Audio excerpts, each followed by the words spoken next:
Just Good morning, ladies and gentlemen of Ballet International. Today we have a very important person of the world of ballet. She is in South Africa, I think in Johannesburg. Her name is an important name in the world of ballet. Her name is Monique Fourie. And she has joined PACT Ballet, the Performing Arts Council of Transvaal, in 1987. And unfortunately, I didn't have the honor to meet her while she was dancing. But I have the honor now to meet her on Zoom, just to recall and to remember all the beautiful things that we all experienced with PACT Ballet. Hello, can I call you directly Monique? Or... Absolutely, Jean-Pierre. Yes. So you call me Jean-Pierre. So hello, Monique. How are you doing? Hello. I'm very well, thank you. It's a lovely Sunday and the weather's good, so we're all good. Perfect. Monique, how did you start dance when you were a child, and what motivated you to wanted to learn ballet? Was someone in your family, your mom or your dad, who told you, Monique, just have a try, let's see how it goes, or it was yourself? It was actually my mom who wanted me to start dancing. She took me to a tap class. Yes. At the age of 5 years old, I started tap. First, I didn't start ballet, and it was only at the age of 7 that I started doing ballet at my school. So my ballet, the lady who became my ballet teacher, Miss Monique Fourie, a very prestigious teacher here in South Africa, who unfortunately passed away earlier. She was an exemplary teacher, and she trained me and just taught me everything I needed to know to become the professional dancer that I eventually became. And yes, it was a very interesting, colorful, and very exciting experience for me as a child growing up, and then going to the Johannesburg School of Art, Ballet, Music and Drama when I went to high school. And from there, I went into PACT Ballet at the age of 17. So to join the dance, the Art Academy of Johannesburg, did you make an exam before? There was an audition. So in those days, they had quite extensive auditions that you had to go for the day. I think I remember spending quite a long time there, and then they audition you, and then you do a class, and then they had to split everyone up into groups until they had all the people that they wanted for the audition. And that's how I got into the school in Standard 6, which I think now is grade 8. So that's when I joined the art school. Yes. And then how many years did you stay in the art school?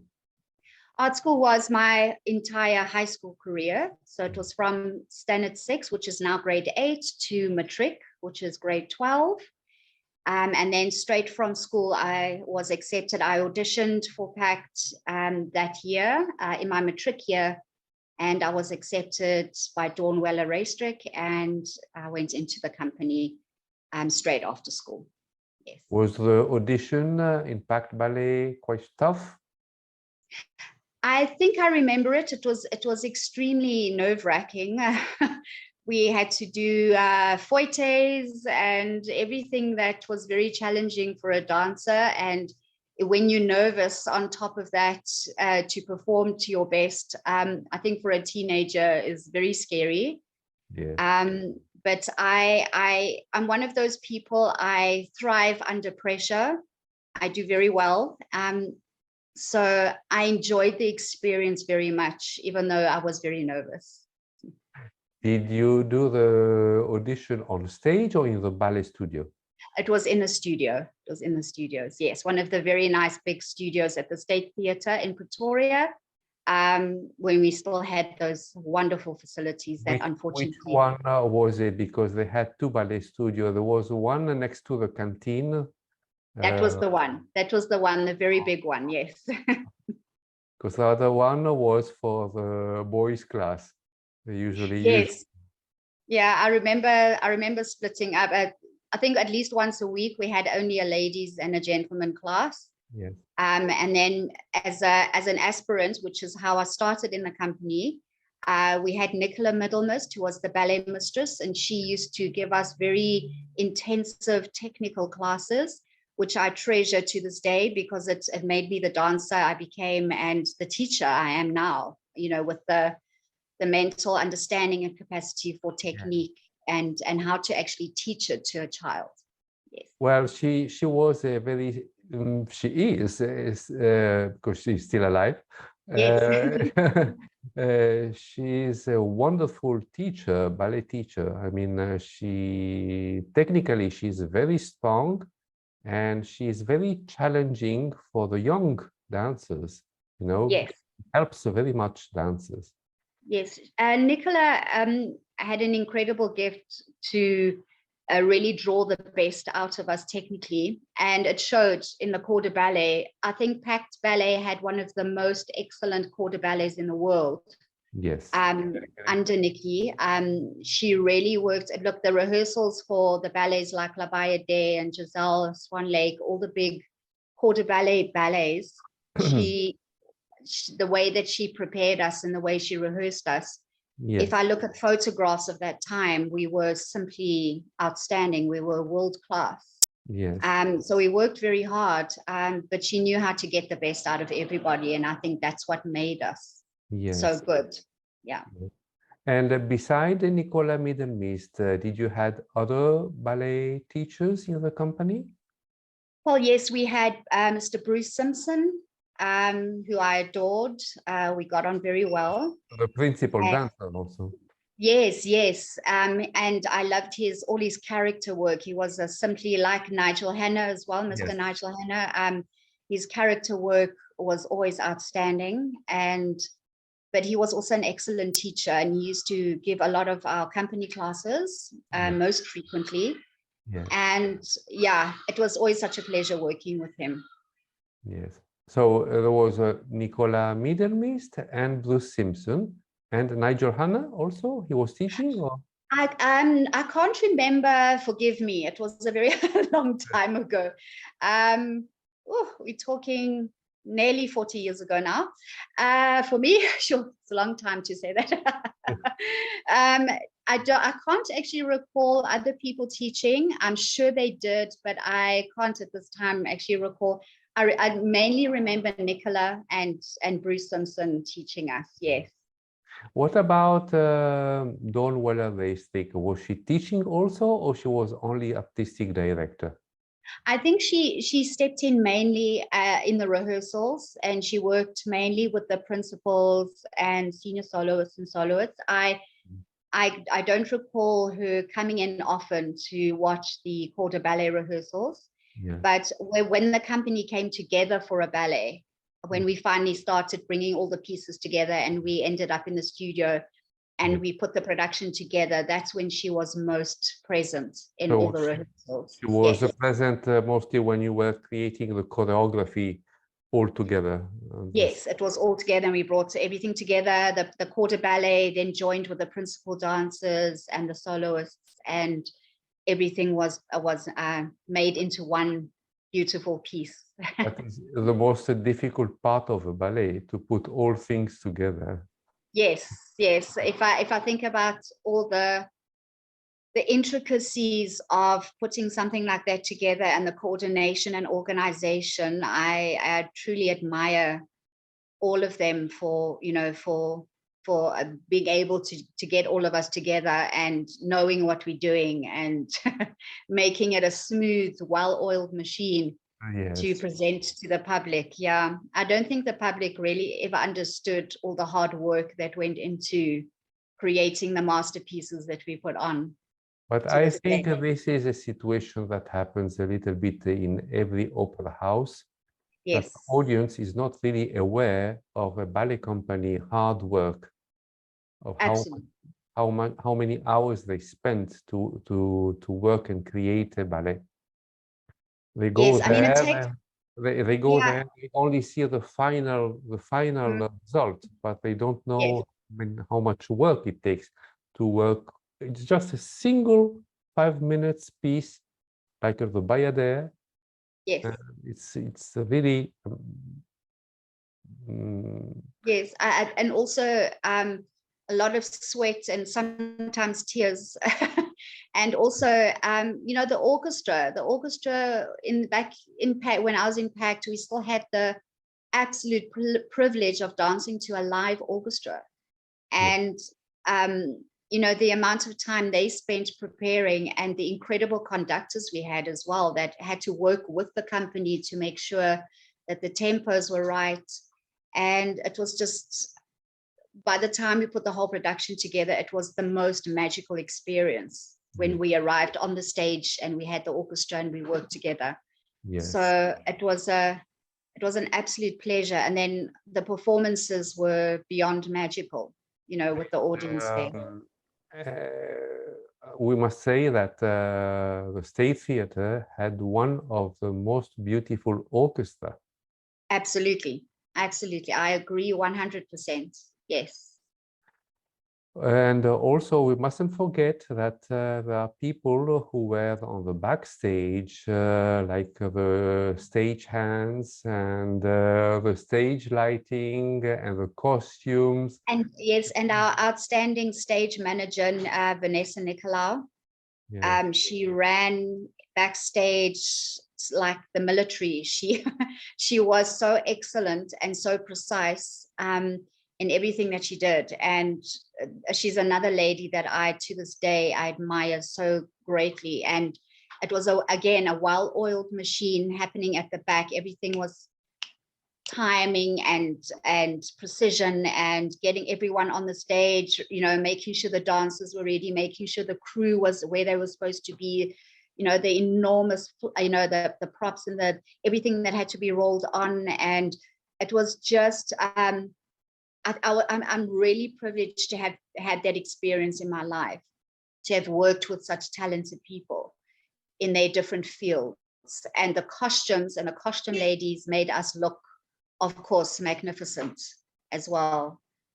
that is the best school for every dancer, you know, when they Absolutely. experience that. Because then when you become yourself, you become a teacher or the artistic director of a ballet academy, Yes, you put on all this experience to your students, and yes, you apply the same discipline that you had on the theater. absolutely. And I'm very fortunate to be working in a studio at the moment that where the principal of the school and her partner attended the Technicon in Pretoria at the time. It was the same time I was actually in the company, Hmm. and they learned stagecraft. So, you know, now we're putting on a show next year, and they always go to the State Theatre. So we hire the theatre, and it's a full professional production that they put on for the children, so the children could have that experience of being on a professional stage Yes, with all the lighting and the costumes, and they see how it's done. yes, You know, and how we used to put on our productions in the yes. past. So it is a very important school that I attended to prepare me for becoming a teacher. Yes. I agree. I agree. What was your first ballet that you danced? The very first ballet, I remember this with great fondness. It was my first day in the company, and I was very nervous, and I felt everyone was watching me.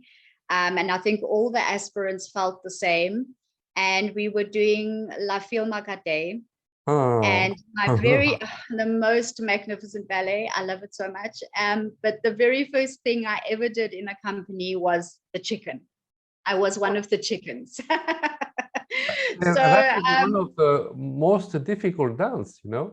very, yes. And I realized that when we started rehearsals, because I thought, oh, here I am, I'm supposed to be a ballerina, and here I am in a big fat costume with feathers, and and I'm doing the chicken dance. But it was absolutely magnificent experience, but very nerve-wracking. And that was my first day. I was scratching with my feet on the floor and doing all the chicken movements with my, and I could see everyone was watching us with smiles on their faces, and I felt very small and very The music is quite fast.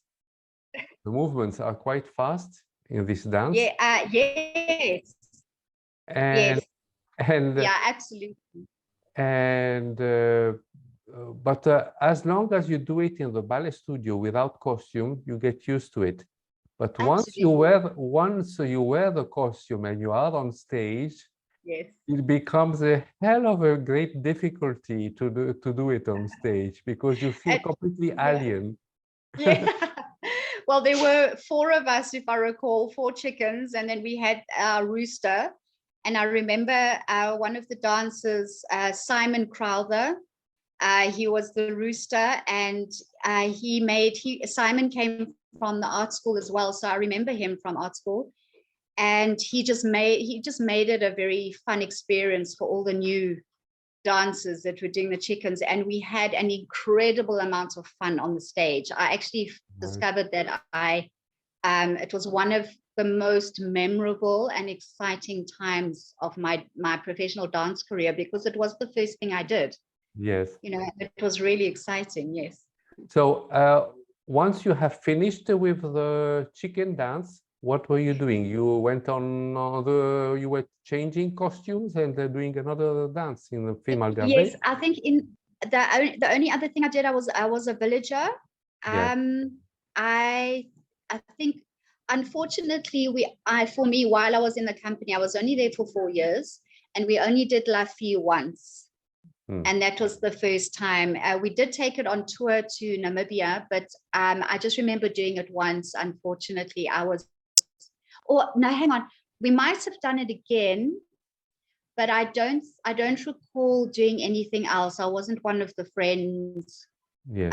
Although it was always something that I wanted to do, because I wanted to dance with the ribbons and do all that. But I never, unfortunately, didn't get the opportunity to do that while I was there.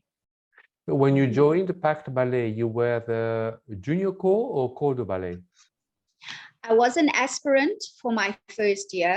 Yes. And then when it became second year, I joined the corps de ballet, and I stayed the corps de ballet for my up until before I left. But I had the privilege of doing a few solo roles and pas de trois, and I did have the opportunity and do like little solos, like one of the fairies in Sleeping Beauty. So and also in Carmen, I was the cigarette girl in Carmen, which is the only role for a short girl in the ballet.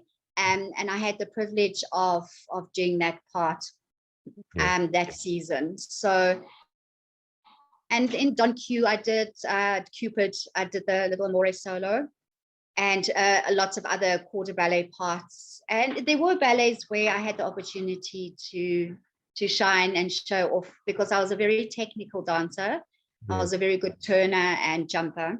Yes. So I could handle the parts where strong technique was required. And fortunately, Dawn Weller gave me the opportunity to do that. Nice. And was there anything, that you were rehearsing or even dancing on stage that you were wondering, oh my goodness, this is a difficult role, a difficult variation?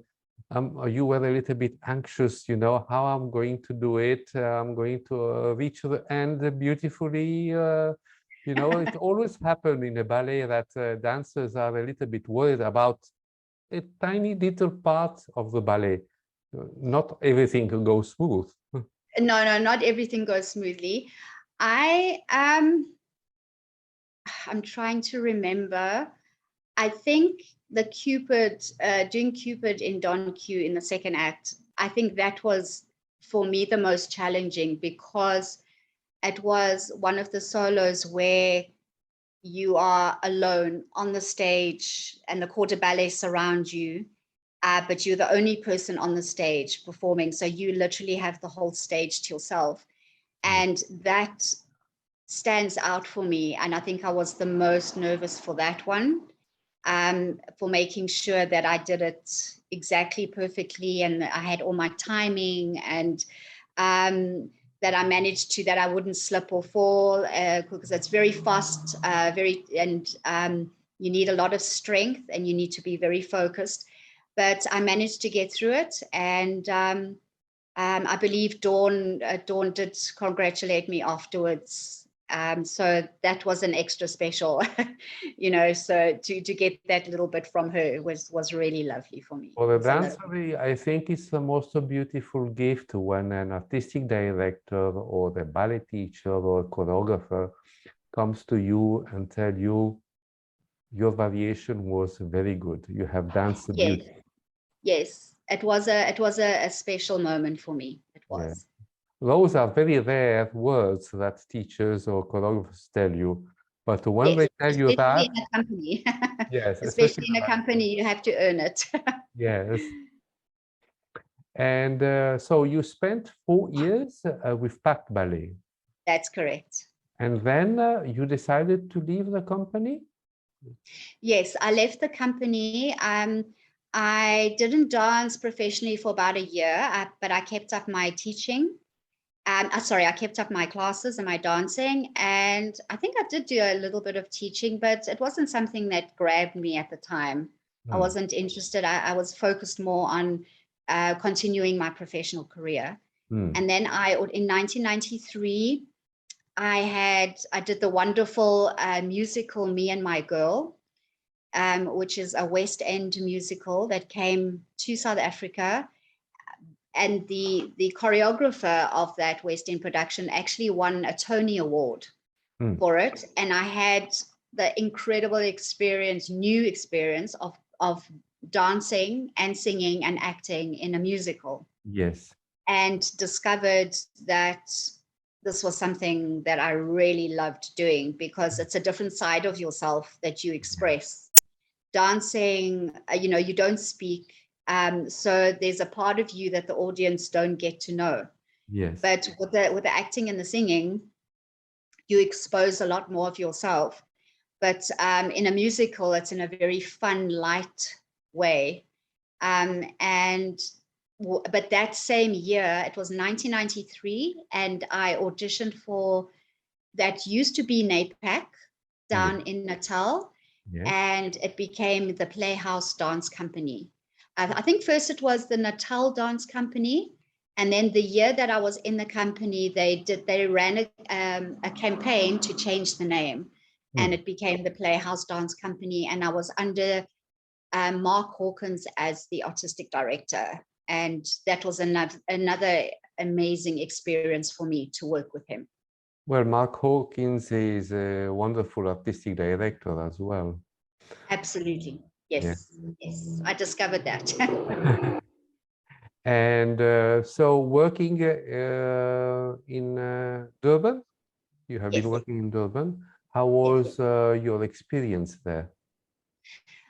I had a very different experience in Durban, not in any way bad. I just had the opportunity to expand my dance repertoire. Yes. We did African choreography. I did more tap, and I also, going back to PACT, I had the privilege of Dawn Weller-Raystrick used to have a program called Dance Design, where the dancers, any dancer in the company, could choreograph a piece. And they would have a very short little season and do it in a smaller theater, and you could use the dancers in the company and present the piece. And I did a piece for PACT. And that was my first taste of choreography, and I discovered that I really, really enjoyed it. And then when I went to the Playhouse Dance Company, we did a lot of very, very different things. We did musical shows where we had people like Joseph Clark who's an exceptional singer. He goes around the world now. He tours the world doing Queen, where he sings all the Freddie Mercury songs, and he is exceptionally outstanding. And Joseph Clark was actually a principal dancer with PACT many years before I joined the company. And we used to put on productions where we had a live band, and Joseph used to sing the songs with someone else. And then Mark used to choreograph, and some of the other dancers used to choreograph pieces. So we did something like, it was called the Sweet Sting, which was all the music by Sting, and we choreographed pieces. And so we had Joseph singing, and I think there was another gentleman with him at the time. And we had a live band on the stage, and then the dancers would dance in front of the singers and the band. And it was such a different, interesting experience. Yes. And we did a lot of things like that. We did Christmas shows, we did variety shows where we were there together with the singers, and we also did charity shows. There was a charity show, an annual thing in Durban called the Night of 100 Stars, which was to raise money for cancer research. Yeah. And I had the opportunity to choreograph for one of the cabaret singers. Her name, I cannot remember now, but I choreographed with her, and I think I choreographed 2 boys. So it was a very cabaret dance and cabaret piece. So I did a lot of that kind of thing. And we did a lot of touring. We toured Natal, we went to Grahamstown often, and the company was invited to Basel in Switzerland for a dance festival there 1 year, which was amazing. It was absolutely wonderful. So, and then we also did classical ballet. We did one big season of classical ballet with the orchestra once a year only. I wish it was more than that. Yes. And then I had the opportunity to do a couple of principal roles during that time. And yeah, it was short, it was only 2 years, but it was very packed, very full of everything. So it was a very enriching experience you had. Absolutely, yes. Yes. Do you think that what helped you the most to do all that was the classical ballet preparation that you had? Absolutely. I, even to this day, even if there are dancers who are doing mainly hip hop or mainly Latin American or ballroom dancing or another dance form that doesn't require ballet technique, I am an advocate of them doing ballet classes at least twice a week, even if they do it badly. But if they're learning the discipline and the placement and the control of the physical body, that ballet, as you know, as everyone, all the ballet trained people know, the intricacies and the intensity of the technique, and really understanding and how to use the body, every muscle in the body within a second, of how to control the body in a moment, is vital for any dancer. Yes. Because the discipline of the mind affects the discipline of the body. Yes. So when I train students as a teacher, you have to work as much with the mind as with the body. Yes. And any dancer needs the discipline of the mind. And in my personal opinion, ballet is the one dance form where you learn that more than any other dance form.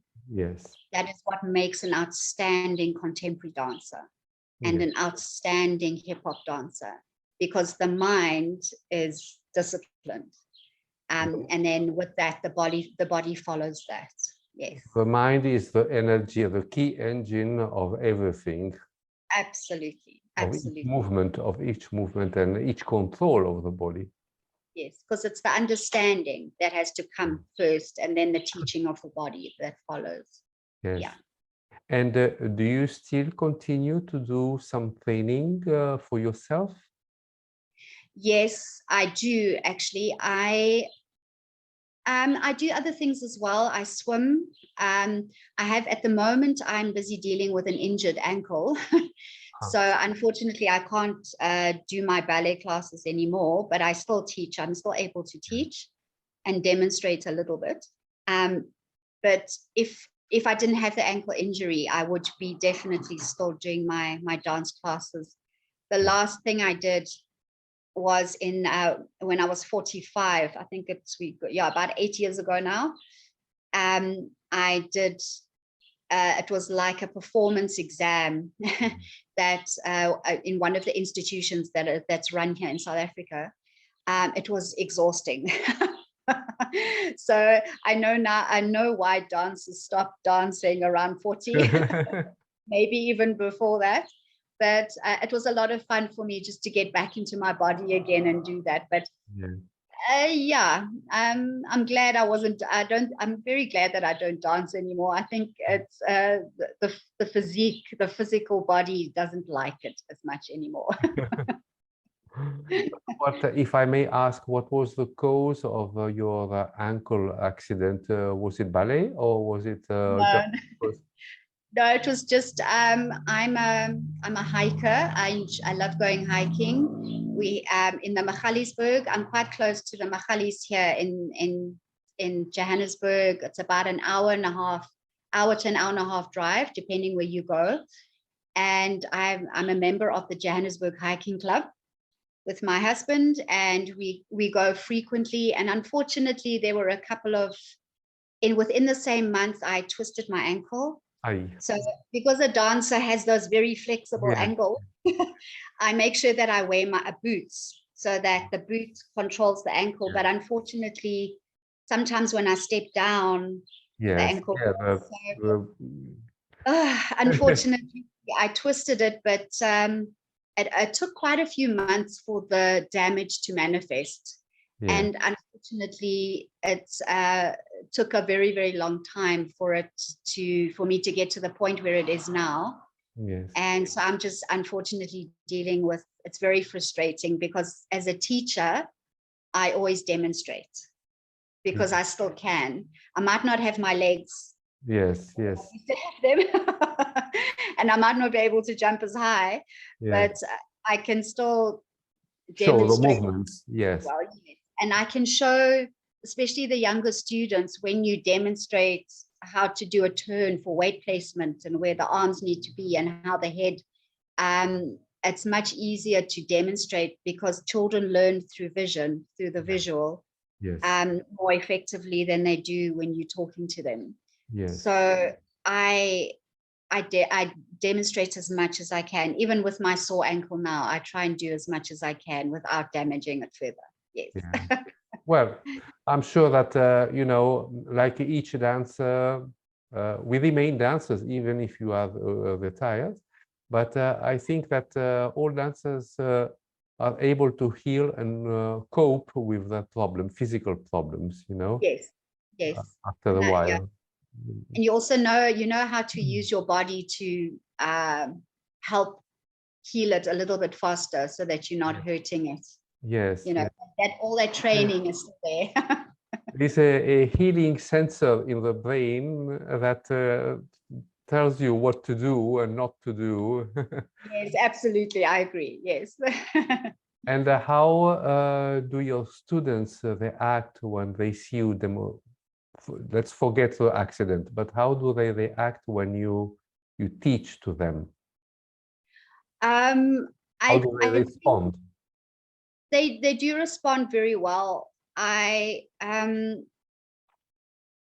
When I'm explaining that how I want the leg to look in a la second and how I want the turnout and where the hip alignment should be, and I can actually speak it and then show them, then I can see like the light goes on.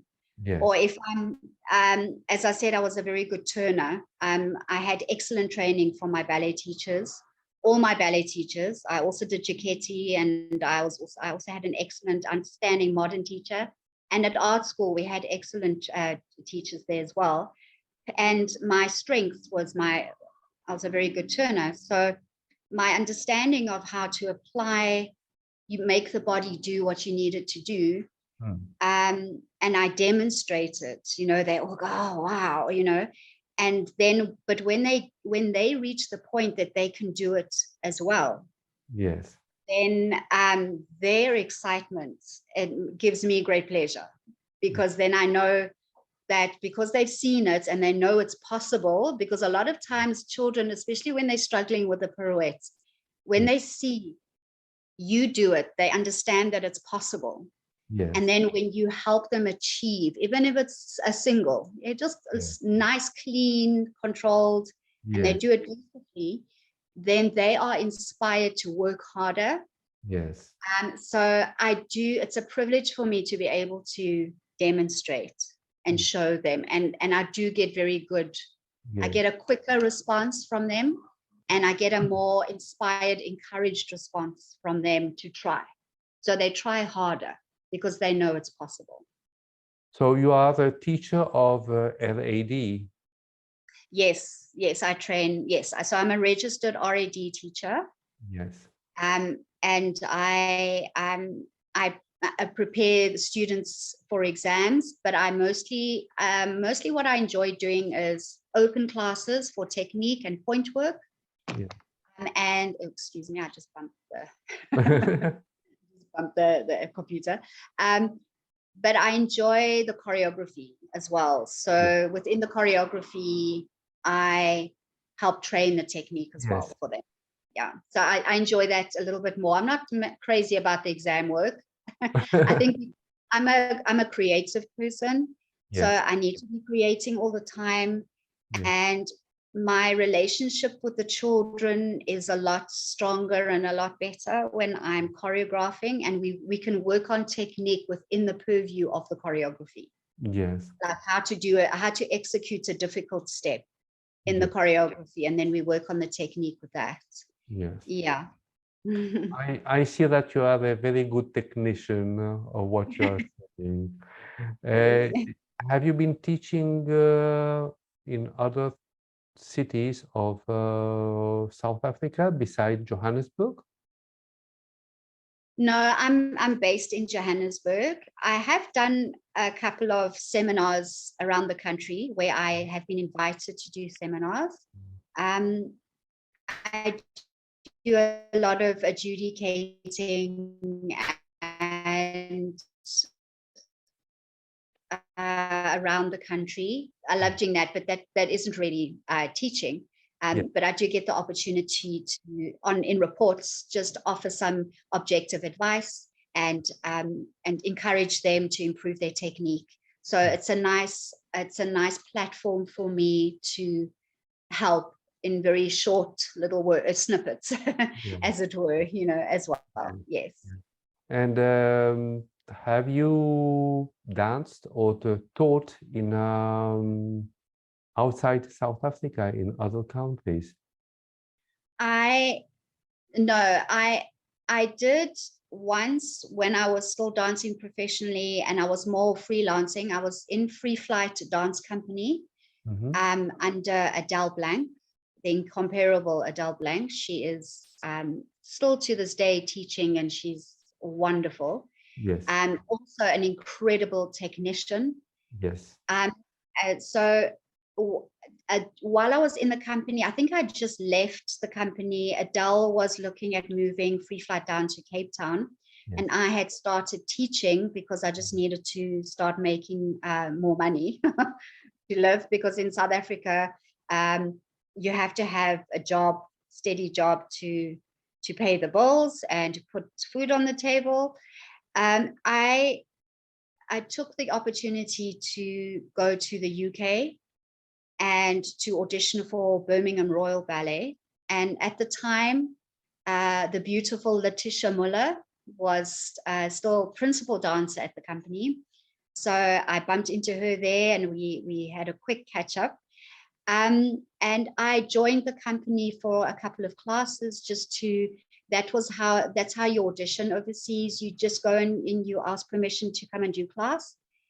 And I was told by Marion Tate, who was the ballet mistress at the time, that unfortunately I was too short for the company.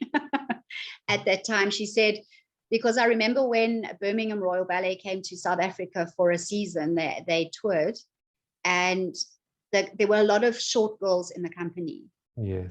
And I can't remember where I was dancing at the time, but I was very excited because I had a desire to have many experiences as a dancer in my life. I like the idea of not staying in one company my whole dance career. I wanted to experience Different. all over the world. Yes. And to just meet people as well. You know, I wanted to meet different experience cultures and people. Yes. And I saw there were short girls, so I was very excited. But I think it was quite a few years later, it was about 5 or 6 years later, that I went to audition for the company. Yes. And Marion actually said to me, I don't know if you've noticed, for some reason, the company has just gone taller. Yes. And Letitia at the time, she was about 5'6", and she was the shortest in the company. And I'm 5'2". Oh. I'm very short. And it was just, I think it was just timing, but I think it was meant to be, because I'm a firm believer in, if things are meant to be, they will happen for you. The doors will open. Yes. So I returned to South Africa, and I continued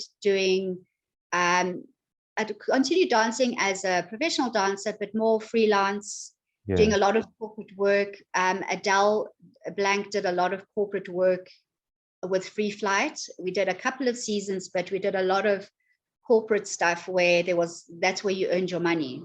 Yes. And we did a lot of different dance styles, like cabaret and modern and jazz and all kinds of things, you know. And I also had the opportunity to choreograph there. So I continued my choreography. Yes.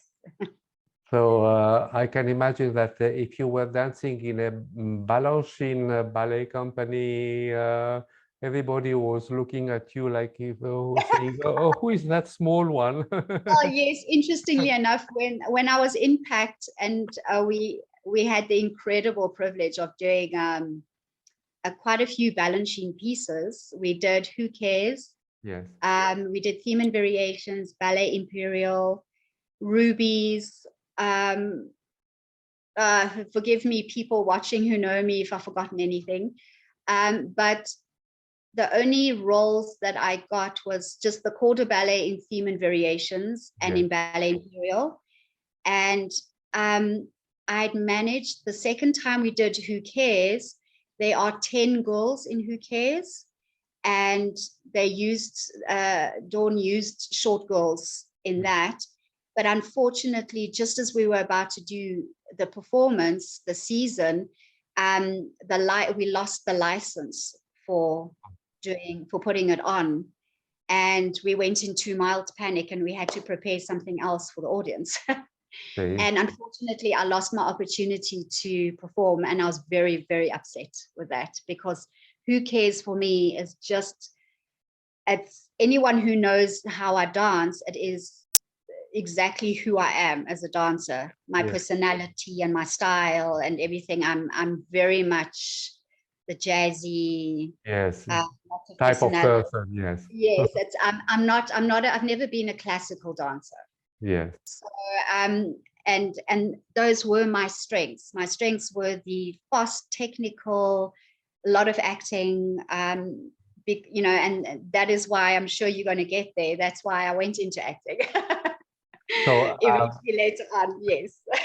you are the type of person like a volcano, like Liza Minnelli. Because I've got the red hair as well. I'm a little explosion. Yeah. And did you find yourself more familiar in acting and singing when you first started doing that, or you were a little bit scared in acting and singing in the first? I did, while I was at art school, I did a couple of plays with the drama students. The drama students put on little productions and things like that. And I did a play, even in Afrikaans, which is one of the national languages of South Africa.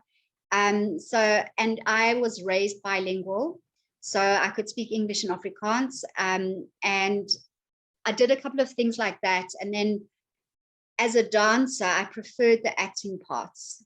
I preferred where I could tell a story and be naughty. I was the naughty friend in Capelia, as one of Swanhilda's naughty friends, and I loved that. I really flourished in those roles.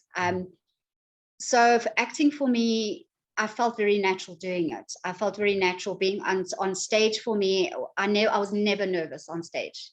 I didn't have. You felt comfortable on stage, yes. Yes, very comfortable, and I feel at home when I'm on the stage.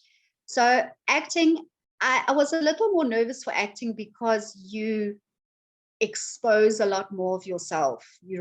People really get to see your soul, as it were. Dancing, yes, you have to have soul. You have to be an artist. You have to evoke emotion from the audience. Otherwise, you've not done your job, and you've not done your job as a performer. Acting just goes that one step further. People get to hear you. They get to see the process. Yes. They get to know your personality. I think a lot deeper. You're not, even if you are acting a part, they still get to know the person. Yes. And I found it from that perspective, I found it a little bit more challenging for me up here in the head. In the head. Yes. Do you think that the expression on stage is more underlined with acting rather than ballet? Because ballet is movement. Acting is movement and voice. I think what you are saying is very subjective from an audience point of view. Yes.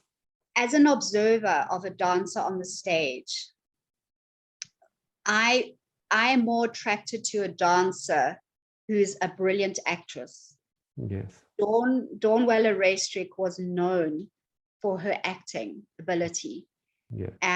She was an actress as well as a dancer, and that is why she was so outstanding, because she could evoke, when she did roles like Anna Karenina, I mean, was coming from inside. Yeah, it just, you can feel like, when the hairs on your arm stand up. For me, if a dancer cannot do that, cannot get me involved in her story, I lose interest. And I think it's very important that a dancer is a consummate performer. They've got to be able to they've got to be the actress and the actor. They've got to do it with their bodies as well as the face. Yes. And the soul. Yes. And acting, that is why as a dancer, it's that little bit harder than an actor. An actor, yes, you use your body, but it's focused in the expression. Yes. And then the expression that comes through the body, but the audience is watching the face more. And it is a very different shift, moving from dancing into acting. When I was on my advanced acting course, my instructor told me to sit on my hands. Yes. Because as you can see me now talking to you. Yes, with the hands. I talk with my hands. And as an actor, your power and your presence is in your stillness. Yes. So unless you're doing something like comedy. Yes. Where you're doing comedy where you're falling or you're very but when it comes to drama and really getting the power of your performance across, it's the stillness. And on camera, when you're doing television work on film, you have your stillness in your eyes and your face and just staying still. Everything is focused on the face expression, not on the physical expression. Yeah. So the close-up, of the camera, or like now I'm in a medium shot. So close-up just be the whole screen filled with your face. And the audience has to see the eyes and the face. Yes. Yeah. But it comes from the stillness. So the soul has to come through the expression. Yes. Yes. It's very different and it's very close. Dance is very, Oh, so the dancer almost has to work harder. The dancer has to work harder to reach the audience a little bit. yeah, yes. Yeah. And how was the audience responding to your work when you were on stage, either as a ballerina or as a actress? As a student, when I was doing dance competitions and festivals, my strength on the stage to compete, because at the end of the day, if you are doing a competition, you are trying to win, Yes. or you are trying to do your best and to make the adjudicator and the judges sit up and notice who you are and remember you. And I used to dance against the most beautiful ballerinas with the beautiful slim bodies and the legs and the but where my strengths was my personality. So I was the fire to their serenity and the calm. Yeah. And so all my solos were always the fast, quick fire. So if I was doing if I was doing a demi character solo, which is the story, I always did something where I was the comedian, it was funny, or it was very dramatic. Yes. And because I was fearless on the stage, I had the ability to make connection. I could look the judges directly in their eyes. Yes. I wasn't afraid to make eye contact with them. Yes. And I noticed a lot of dancers tend to look above an audience. Yes. They look over and above to the back wall. Yes. They don't connect to the audience, to the judges. And I made a point, personally, to connect and tell the story to the judges. So 9 times out of 10, I would win competitions because I connected. I made the audience laugh, clap, cheer. I used to work them up, as it were. And I think it was my special gift to evoke the emotions. And it was fun for me. It was a lot of fun. I had a lot of fun together with my excellent training and technique. Yes. I worked very hard at becoming an all-round dancer. Yes. Whereas the beautiful slim girls, which I never was, I was never the ethereal white swan. I could have been the black swan, but I was never the white swan. Yeah. But I never wanted to be. And I think that's how my professional dance career went from the classical company into a company that did everything. Yes. And where I eventually ended up as a contemporary dancer. So you shifted yourself into another direction. Yes. And then when I stopped dancing, I went into the teaching, where I encouraged that in my students. I worked on their performances and turning them more into artists as just opposed to technicians. Yes. And then the acting was a natural evolution in my professional life to move from the dancing into the acting. Yes. So it's something I do fearlessly. I find it challenging, but something that I really enjoy very much, is to express myself and share myself with an audience. So I think that's why I moved into the teaching. Yes. Yeah, it was a natural step for me. Now, as a teacher, and maybe one day you could become a member of jury, or an important person in working in a ballet company or something. How, upon or your experience, how do you discover young talent? For instance, now if you are sitting in the auditorium, with a block note, and you have in front of you on stage about 20 dancers. And how do you identify the capacity of each one. Maybe there could be someone who is not strong in something but could be very strong in acting, or someone who is not good in dance but could be in singing, you know. So how would you identify and give the opportunity, the chance, not to all of them, but maybe you choose on 20, you can choose 5, 6 people that you could develop this skill more and more and more and more. How do you identify this? Everything that we've actually been speaking about is the main, I think the main thing that would attract me to a dancer. When I'm adjudicating festivals and a solo girl comes onto the stage, and I have to say, now there are 15 in one section, but I can only choose one winner. So if I'm in that situation, I will always be drawn to a dancer that is not necessarily the best technician, but that has potential to become better at her technique, but who has attracted my eye. So she's got to catch my eye. So you hear a lot of times on the dance shows on television, oh, she has the X factor.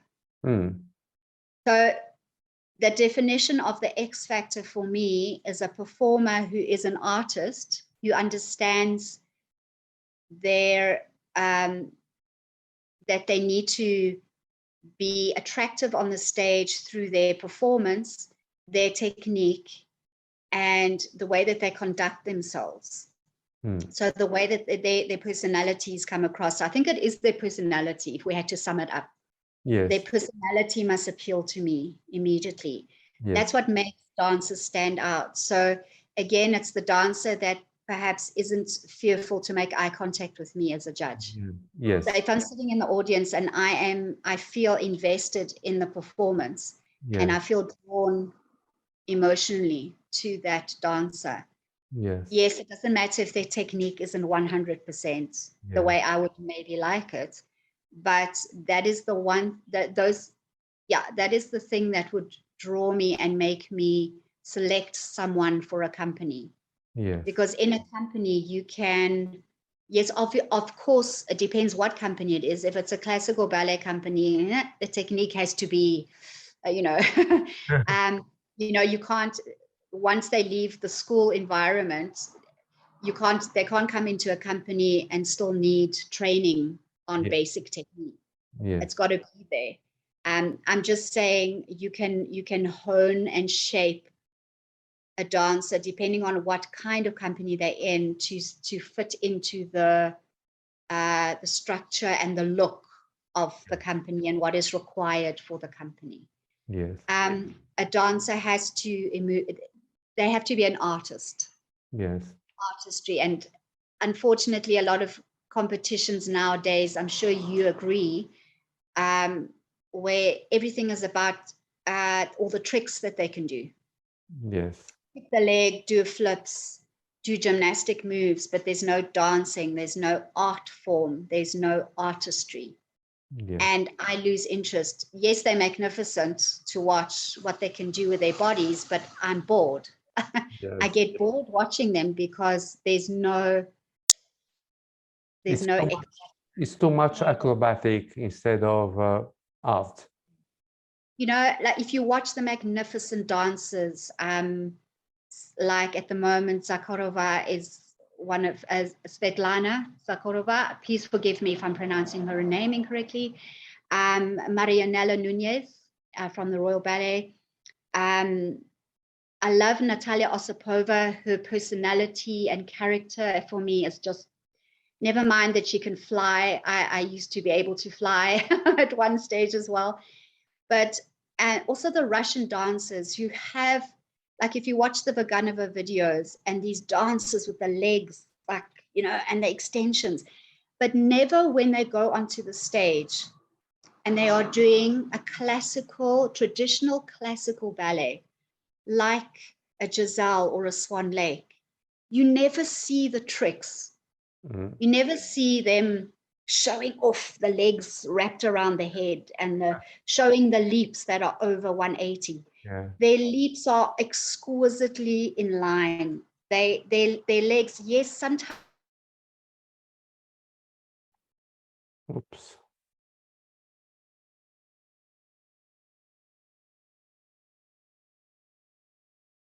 the extreme extension. The rest of the time, it is the artistry. Yes. It is the expression. It is the emotion that they exude. Yeah. They don't go overboard. It's never what you see in these world competitions. It's just Yes. too much. It's too much. Yes. So you will never see those kind of dancers Yes. doing something like that unless, like Sylvie Gouliam for me was supreme ballerina, and she was one of the first ballerinas that could do all that, with the legs Yeah. and the extensions and the magnificent, but she was always in control Yes. of Yes. what she was doing. Because she was an artist and she trained, every role was her technique was so specific, and every finger and arm and headline and leg and foot was put in exactly the most beautiful place. And Yes. that is what you want in a dancer, the artistry. Yes. Forget the trick. Yes. Rather go do gymnastics and, Yes. I'm not interested. I agree. I think I'm still old school. I Yes. want to see artists on the stage. I don't want to see technicians. Yes. I agree. I totally agree. Mm. So, do you think that in South Africa now has evolved very much in the last 40 years? Do you think in South Africa there is a lot of talent to produce new shows, new performances, and give some hope to maybe one day, well, now in Johannesburg, you have the Johannesburg Ballet, but to have something that returns back in the light at the State Theatre, a national ballet company like it was before. Yeah, Do you think there could be some hope in having that one day? I am really, really hoping, yes, that that will one day happen again.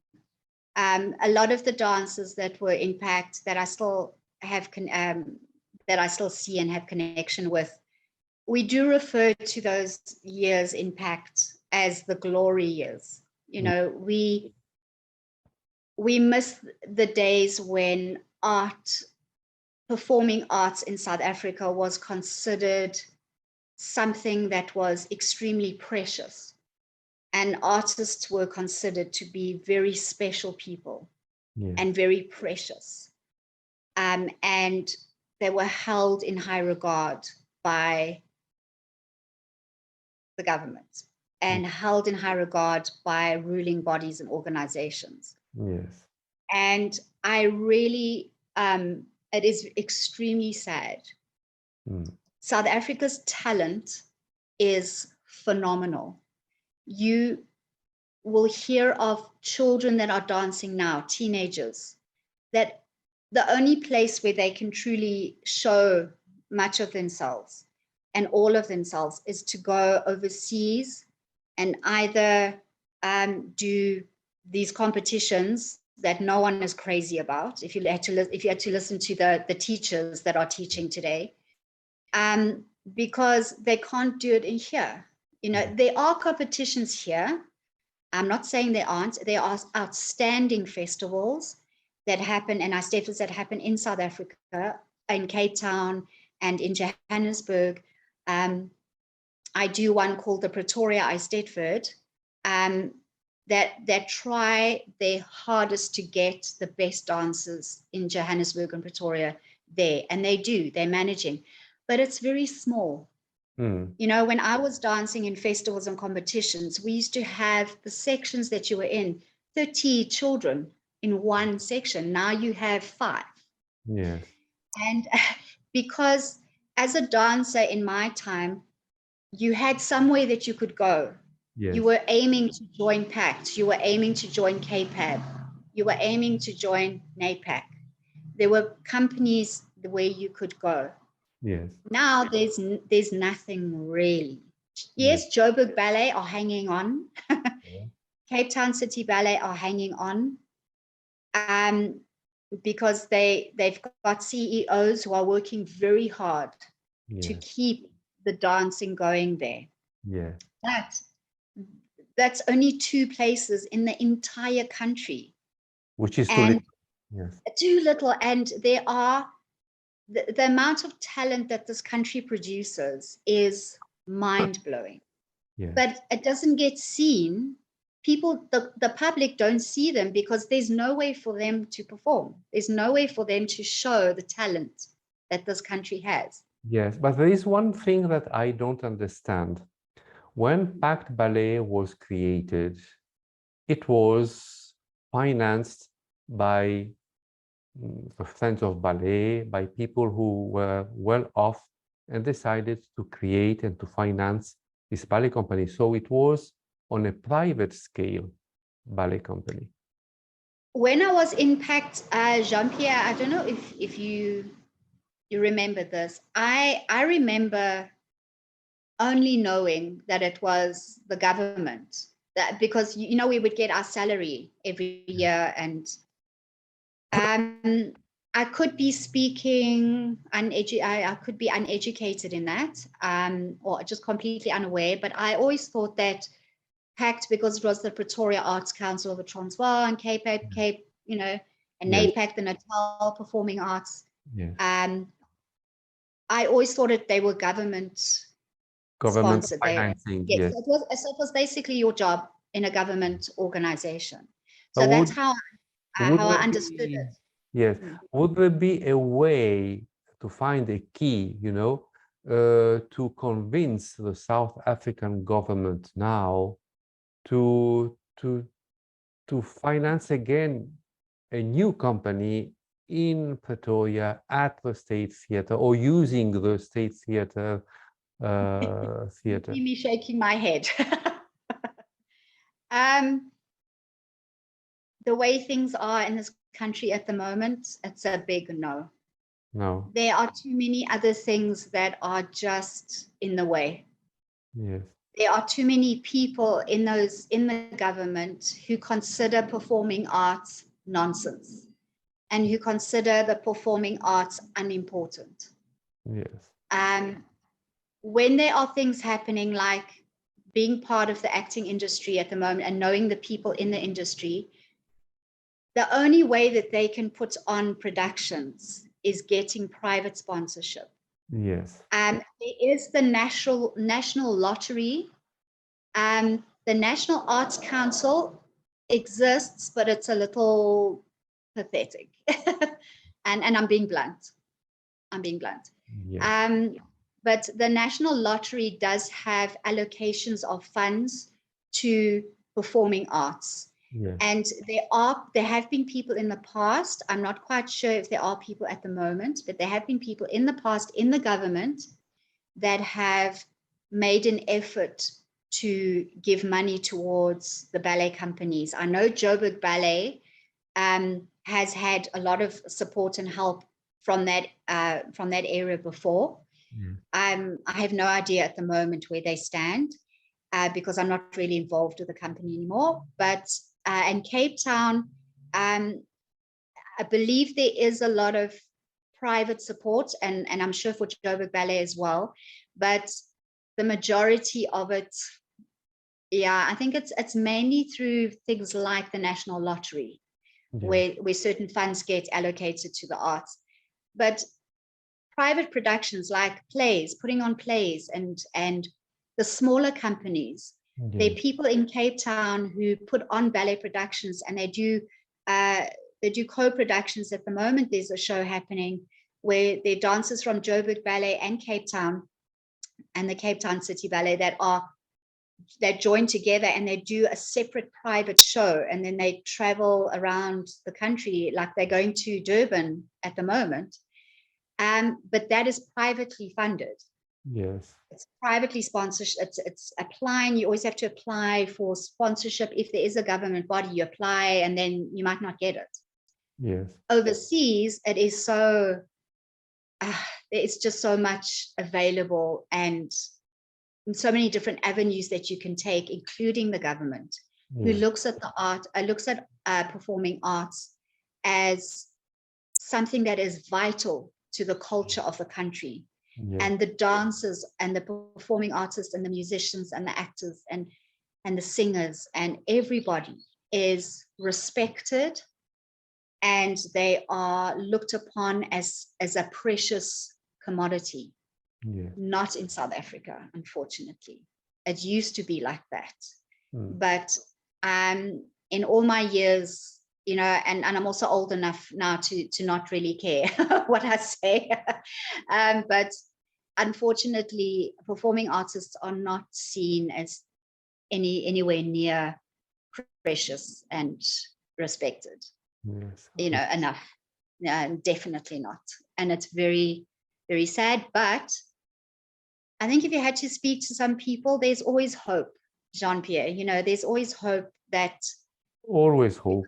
there are so many excellent people. Like I saw your interview with Ashley Killer and Beverly Bagg. Yes, all those people are overseas, and you know, Dawn is overseas and things, but there are people like them still here in South Africa who are part of the old glory days. And I think if given half a chance, we would come together and we would make something happen. Yes. But that can't happen without without money. Yes. Yes, unfortunately. And But if that chance would be given to everyone, do you think I think we could be able to meet all together and create something new oxygen? You know, I really believe that. I really believe that there is so much knowledge. There are so many people that have so much knowledge of how to do that. Yes. In this country. I have to be optimistic. I have to believe that the performing arts isn't dying, that these wonderful people like Debbie Turner in Cape Town and Esther Nasser in Johannesburg, who are working very, very hard to keep it all alive. They are doing their own battles. Yes, they are, and they're really fighting. And those kind of people, there are people like that still exist. Yes. And I really believe that if an opportunity arose for us to come together and create a national ballet company, the way that PACT used to be, the way that, you know, old KPAB used to be, yes. I really believe that it could happen. Yeah. And I choose to be positive, put it that way. And believe me, I would be one of the first to travel to South Africa and do something. Fantastic. Fantastic. I'm very excited to hear that. Even if I'm not young, but I would love to do something for the young people. People. Very young, Jean-Pierre. You're young here where it counts. Have you worked with Ashley Killer? Unfortunately not. Oh. Unfortunately, I never had the opportunity to work with him. I think we were kind of never in the same place. You know, I think if he like moved here, I was here, and then yes. He moved back and I went there. And I never, unfortunately, had the pleasure of working with him. Yes. I think that if you had been working with him, you would have learned. He's a great artist, a great man, you know. I know that, yes. I've heard incredible things. I know of dancers that worked with him and the experiences that they had with him. They only have good things to say. So I do regret that I never had the opportunity. I don't know if you are aware, but he wrote a beautiful book about John Granco. He's a writer also, yes. Yes, I'm also a writer. I do that on the side. Wow, nice. Did you write any ballet book? Not ballet. No, I'm more fiction. Because it's also another way for me to create and to Yeah. use my mind. Yes. So But yeah. maybe But that's upon your wonderful. experience, you could write something on your experience you had. Oh yes, absolutely. Yes. Yes. I might. I have been playing with the idea of writing a non-fiction book about the dance world and my personal experiences. Yeah, possibly. And I will send you the link for the book of John Granco by That email would be. in order that you can order. But you have to consider that from England to South Africa, it might take more than a month, you know, the book to Oh, right, right. Well, look, I can always find it online if he has the book Yes, online. no, you order the book online. Yes, don't worry about it. I'll see. I'll definitely Because find it here. I think I would recommend you and all the people who are watching this interview to. I have received the book yesterday, and Oh, I fantastic. have been looking to the first pages. I didn't read anything, but you know, the curiosity was much harder, and Yes. I was turning the pages, and the little I have seen is wonderful, really wonderful. It's a Yeah. masterpiece. Yes. Oh, And wow. Okay. bravo to Ashley Killer. I hope he will listen to what I say. Well, bravo to Ashley Killer because he made a fantastic job. Oh, excellent. Okay, I look forward to it. Yes. There's so much to learn about his writing, you know, because there are many things that I never knew and I never heard about it. Hmm. So it's very enriching, you know, to read all of this. Yes. And in your teaching as a ballet teacher or just as a teacher, what do you give as an imprint to your students or also to the professional dancer the most? Do you highlight more the discipline, the technique, or the whatever you feel? I mean, there are days where you give the class, there are days where you, in your mind, you say, today I'm going to work more on the technique. Tomorrow, I'm going to teach them more on the character. Tomorrow, another day, I will teach them more how to go on stage, you know? So what kind of teacher are you? I think anyone who knows me will definitely say that I'm a technician. Yes. So I focus a lot on accurate placement, alignment. You know, I do all the basics, the foundational work that has to be there before I teach the advanced exercises. So even though I teach from about the age of 12, 13 up to 17, 18. So we started for RAD, intermediate foundation, and it ends with the advanced 2 level or solo seal. Although solo seal is not really, solo seal is a more performance solo exam. Yes. So the training happens in advanced 2. I'm always teaching, keeping them focused on the foundational technique. Yes. And then as they focus on the more difficult steps. Yes. And just, yeah, I look at, especially when you are teaching exam work is very different to training for stage. Yes. When you're doing a solo, you know, for stage, because the exam work prepares you for the solo. Yes. So for me, when I focus on exam work, it is a lot more technical. Yes. So, and also the more technical in place the child is, the higher the mark will be for the exam. And then the performance is always there, but it's not the main focus, although it has to be a part of it. Yes. You know, like the way that she tilts her head and looks, the performance has to be there. But that comes from the technical correct alignment of the head and the eyes. So it's together. It has to come together for me. Yes, it's a connection between, I mean, between the as you say, the head, the neck, and the épaulement, and all. Yes, yes. All those Very things together. Yes. Yeah. So I am, so you could say that I'm also, when it comes to the expression, it's also technical. Mm. Because when you have the correct epaulement on the line, the expression automatically comes through. You combine everything in a pure alignment of the body. Exactly. Yes.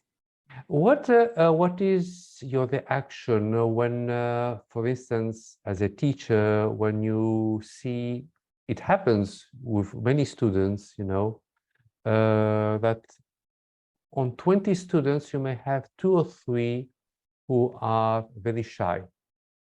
You know, they don't like to talk, they don't look at you in the eyes, they are a little bit scared to go in the center, you know, to show off how they do the movements. They always go in the back line instead of going in the front line. So how do you, how can I say, how do you organize yourself to encourage them to win this shyness? Uh, it depends. A lot of it depends on the child. You have to know how far you can push them. When I say push, I mean encourage with a little bit of firmness. Yeah. If you need a child to do her classwork and her steps with a certain level of technical requirement, Yes. then they can't afford to be in the back line all the time. Yes. They can't afford to hide. Yes. So in a class situation, all teachers do this. They swap the lines. So if there are 3 lines, Yes. I always rotate. And if a child is a little bit more tentative and a little bit more demure and withdrawn, I perhaps spend a little bit more time showing a particular thing in the class situation. Although in a class it's very difficult, you can't slow down too much. Yes. Otherwise the kids get a little bit restless. Yes. So maybe in that perspective, from that perspective, maybe organize a private tuition with the child, because maybe you can see the potential, but because you can't slow down too much in a class situation, you perhaps can't spend the amount of time on her or him that you perhaps need. So there are many times that I have done that, where I've arranged a private class for the child, or maybe 2 or 3 of them that need that little bit of extra, just so that they can start coming out of their shells a little bit and feel more confident about their technique and the way that they are conducting themselves, because a lot of girls get intimidated by the good girl in the class, little superstars in the class. But I have always been the kind of teacher that treats everyone and teaches everyone the same. So I don't have superstars in my classes. It's not one girl that gets more attention. Yes, you don't have a prima ballerina. Everybody has to be the same. You don't have a prima ballerina, no. At the end of the day, the parents are paying the same amount of money. The child deserves the same amount of attention. So everyone is on the same level. And you can't give more attention to the superstar. You have to give the same amount of attention to the child that you know is never going to be a professional dancer, but who is working just as hard, who is focused just as hard, and who is trying just as hard. So I do encourage a lot, and I try and inspire them to come out of themselves, and it's okay if they mess up. It's okay if they can't quite get it now, they will get it later.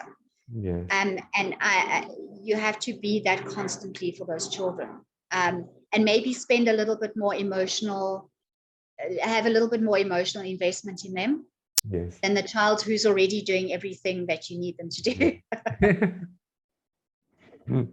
And when you teach, do you give any advices when you teach to your dancers? Do you give any advices on what to eat, what type of food regime they must have, they must follow, and you know what kind of life beside ballet they must try to to be familiar with, you know, because a ballet dancer has a completely different type of life of a normal Absolutely. person. You know, Absolutely. they mustn't smoke, they mustn't drink alcohol, and you know, they must live like a monk or a nun, you know, they have a certain discipline. So do you teach also that to your students, how to create this type of life, this type of discipline? I can't say that I focus on that very much. At the moment, I'm a freelance teacher. Yes. Even though I work in a couple of studios often. Yes. But when a situation arises, especially when a girl, specifically just because of them in puberty, they might put on the weight a little bit. Things start to change in the body, so the way that they also look at themselves can be very harsh. Yes. And unnecessarily. And I think it is my responsibility as a teacher to guide them during those very difficult times. So it's usually from the age of like 14, I think between 14 to 16. I find that those 3 years for a girl are difficult because they're starting to understand who they are as a person and what they like and don't like. They start comparing themselves to other people. They And understand that they are becoming adults and not they are not yes, children anymore. Yes. yes. And so they look at themselves differently, and most times it's with a critical eye. Yes. So for me as a teacher, it's very important that I take their attention off the things that they don't like about themselves and put it on and remind them that this is the stage of their lives that they're going through, and everything passes, everything changes. By the time they're 15, 16, the body will slim down. The way they see themselves, the confidence will be there. So no matter how they're feeling now, you are there. That is why ballet teachers, we very much we kind of the surrogate parents when they're in our classes. We have to take on that role a little bit. Yes. You have to be the emotional support. You have to be the encourager. You have to be the disciplinarian. You have to be all these things in their lives that they don't, and some of them don't get at home. And when they come to ballet, a lot of girls come to ballet to escape their other lives, you know. Yes. In South Africa, it's a little different. I think for the teenagers, if in overseas, when you're in a dance academy, Yes. you get sorry, what's the word? You get shown what to eat. You get shown how to look after your body. You get help if you're having a problem. So within that dance environment, you get a lot of support. You have maybe a psychiatrist or psychologist to help the children think how they think about themselves. South Africa is a very different place. And I think a lot of other countries where we don't have these academies where they get all this wonderful training and support. You have to work with the parents. Yes. And the children and help them to understand what is required for dancing, what is required for their diet. If there's a problem with a girl that is struggling with her body and she has to go into an exam and she's feeling very down and despondent, get together with the parent, help them work out a diet plan with them, but it's more a personal.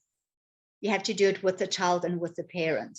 Yes, this is a very difficult task for the teacher because 90%, not often the parents collaborate or understand what really are the problems of the children. Yes, yes. And it's also getting the parents to understand the requirements for ballet. Because a lot of parents it's just, when I say ignorance, I don't mean stupid. I mean just uneducated in understanding what is required for their daughter to be able to reach a standard of technical ability Yes. and physical aesthetics Yes. to make sure that she attains a mark Yes.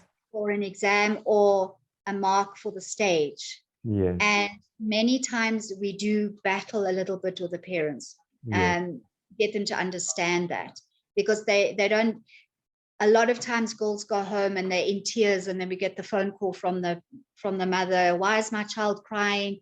Yes. She's crying because I pushed her a little bit harder today and she stepped out of her comfort zone.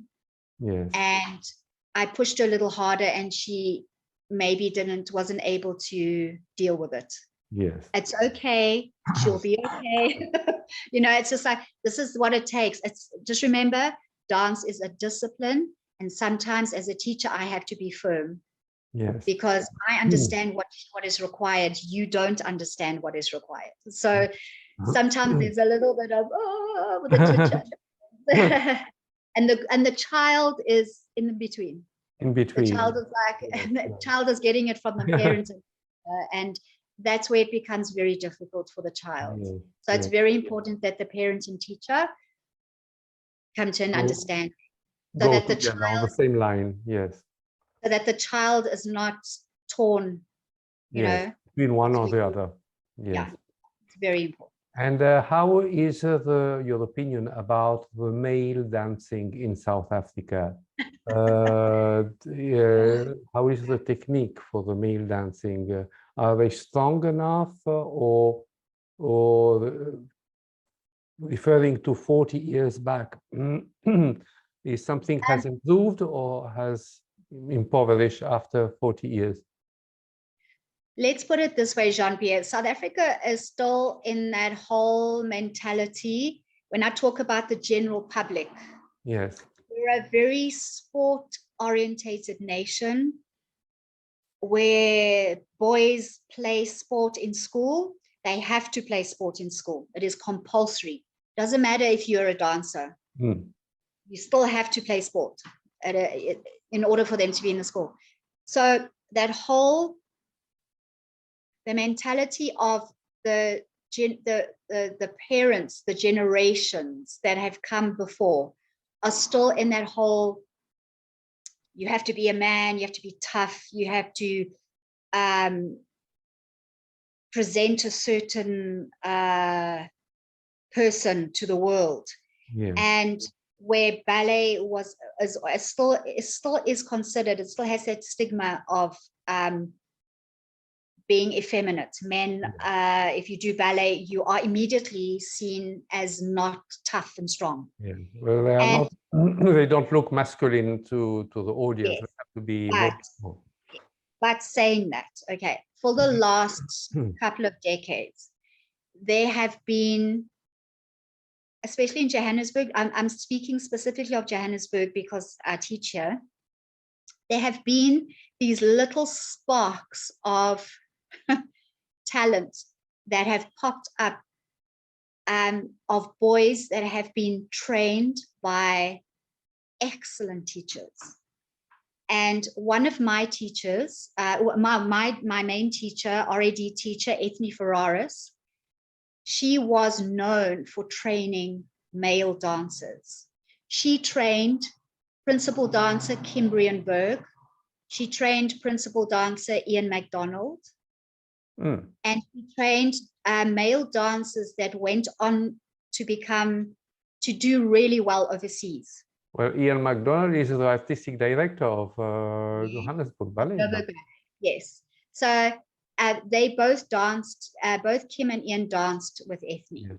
Yeah. Ethne trained them to be the dancers that they became. Yes. She was one of their teachers. Yeah. And it was very rare to have two boys in one company, one studio in those days. But slowly over the last decade or so, you are starting to see more and more boys coming into the companies. Like if there's an audition for something, a little boy arrives and everyone is like, wow, and they're so excited. There's a boy. They're like 50 girls and there's one boy, but the boy is really good, you know, and he stands out. Yeah. And right now, at the moment, there are boys that came through companies, young companies, over the last couple of decades, like that have actually gone overseas and come back to South Africa. Yeah. There is a dancer at the moment who's dancing with the Cape Town City Ballet as a guest teacher, and he's now dancing and choreographing overseas. His first name eludes me, but his surname is November. I can't remember his name, but he is like one of the prodigies that came out of South Africa, male dancer going overseas. Now there is a young gentleman by the name of Fakir who received a scholarship to I think it's Joffrey Ballet overseas, but he's raising money to now go to be able to have a plane ticket to go. Yeah. And he is extremely talented. So and a lot of the dancers, interestingly enough, have come through the contemporary side more than the ballet side. Yes, yes. But they did train as ballet. I mean, you can see they got training as ballet dancers. Yes. But their strengths are the contemporary. Yes. But now there are these few little boys in Johannesburg that I'm watching very carefully. Yes. That have excellent teachers and that are slowly growing up. And we're very excited and we're watching them, and they are slowly coming. There are more and more coming, but compared to overseas, we are nowhere near. No, overseas, you get an entire class of just boys. Yes. Here you get. Well, maybe one day it's going. We must give hope. We must give hope. Yes. Yeah, I think they are, but at the moment, I would say out of about 10 studios, you'll find one boy in one studio. Yes. I think that if this, what I said before, if all the people of PACT Ballet, the old people of PACT Ballet would gather together to create something, that would give a new chance to South Africa to bring a light the beauty of ballet as it was before, and maybe better. I do hope that this will happen one day. Yes, me too. It also gives hope for dancers who are in the ballet studios to work towards something. Yes. Because 99.9% of them, as soon as they finish with the school and they do the last ballet exam, they go live their lives as ordinary people doing ordinary jobs, and some of them are exceptionally talented, but there is nowhere for them to go. It is only the wealthy parents, or if the parent has managed to send them to a competition overseas or something overseas where they get noticed by an overseas dance academy. Yes. Unless something like that happens. Yes. There are brilliant dancers here who just stop dancing because there's nowhere for them to go. If that opportunity does not exist, we must do everything to create this opportunity. Mm-hmm. Yes. And, because instead of having dancers who after a while they quit ballet because there's no opportunity for them, if you have something good working in Pretoria or in whatever country, Bloemfontein or whatever it is, that would give this opportunity to keep dancers always alive on stage and work hard and harder, motivate the old PACT Ballet people with the new ones, because there's such an experience to share. And that would be a wonderful opportunity for South Africa. Yes, it would. I believe in that. I really believe in that. Yeah. Monique, we have reached nearly the end of our interview, and I'm sorry to say that because I wish I could speak with you for the whole day. There is so much. You are we have many stories. Yes. And I'm sure that your interview will be followed by so many people and many teachers also, because you are a very inspiring person. Thank you. So I will make the 3 last questions.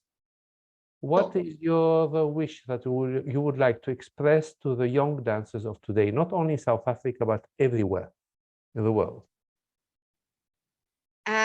Please don't stop dancing.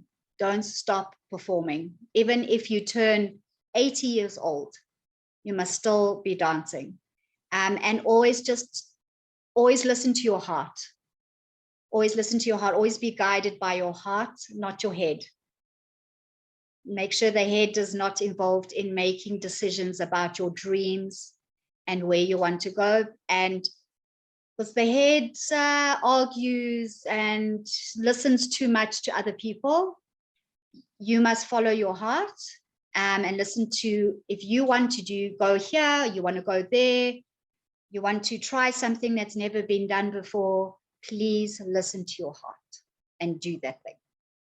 And what would you say to the teachers, ballet teachers and choreographers who are watching you today, how to get young people involved and encourage them without being too much harsh and too much? You must be a little bit supple, you know, when you teach. Yeah. So what would you suggest and what would you wish to these teachers who are following you today in this interview? I always remind myself of this when I am teaching a class where I know I need to push kids to reach a certain technical level, that I must never forget that they are little people who are still discovering who they are and who have very big hearts. They trust their teachers like completely. They trust them to help them, to understand them. And it's very important that they are nurtured, that they are inspired and encouraged on a daily basis, but it's got to be balanced with the pushing. Yes. But never criticize when you push. Always inspire, push, be strong and firm and say, this is the way I want it, not like that, but in a way where the child never feels that they have been criticized or put down. Never. Because they must never be hurt in the heart. I agree. And what is your wish that you would like to say to all PACT ballet artists that have been working with you and before you, that are watching you? Because you know that the PACT people are very curious. They watch. I want to see what Monique is going to say. So just make your wish.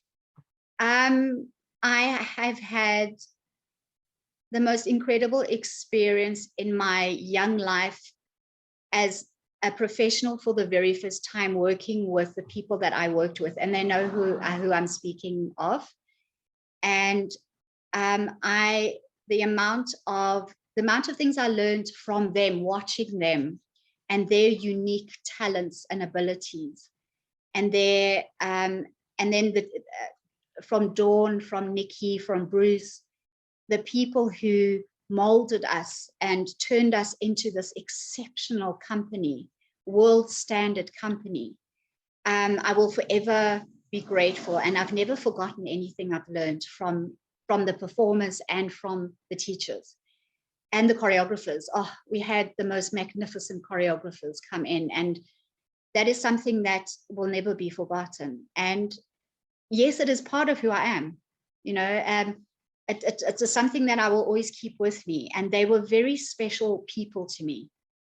And they were tough days, they were wonderful days, but everything was a lesson in becoming an artist. And that is something very precious to me that I will always carry with me, and that has become so much part of me. And I just want to tell them thank you for being my teachers and for being my inspiration. For when I was young, and the older dancers, what you taught me and how to aspire to be like them, or to become like them, and take what they have learned and become a better teacher and dancer because of that. And I think that's how it works. Yes, You know, everyone learns on top of you layer, you know, and the goes next up and generation up. becomes Yes. better, becomes better because they have learned from the previous generations. Yes. And I wish that the people of PACT would one day again rise up and make ballet in this country the way it used to be. This is what I'm trying to do with Ballet International.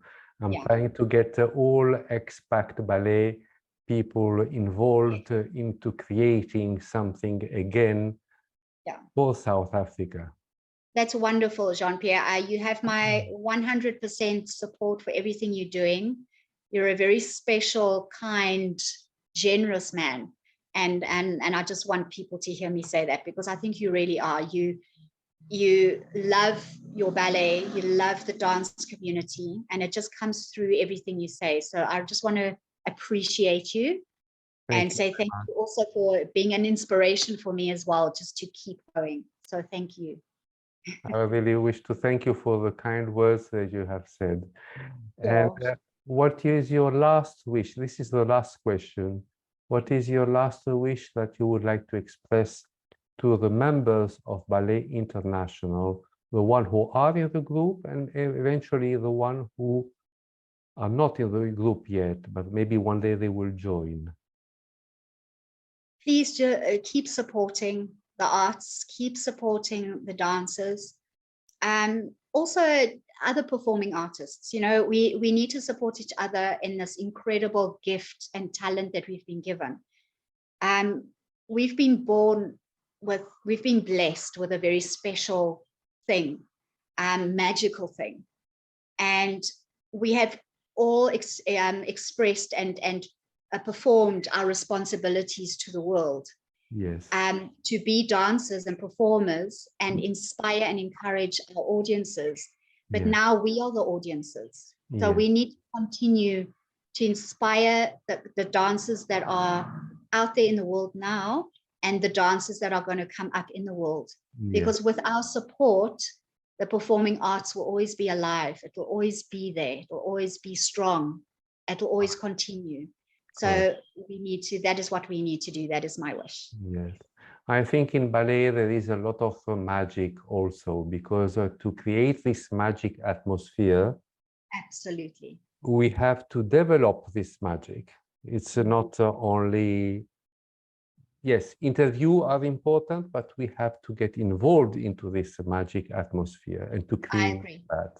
Yes, yes. So, Monique, thank you very much for participating into this interview. I hope you are not bored after 1 hour and more minutes. No, it was an absolute pleasure. Thank you. And we keep in contact, we keep in touch.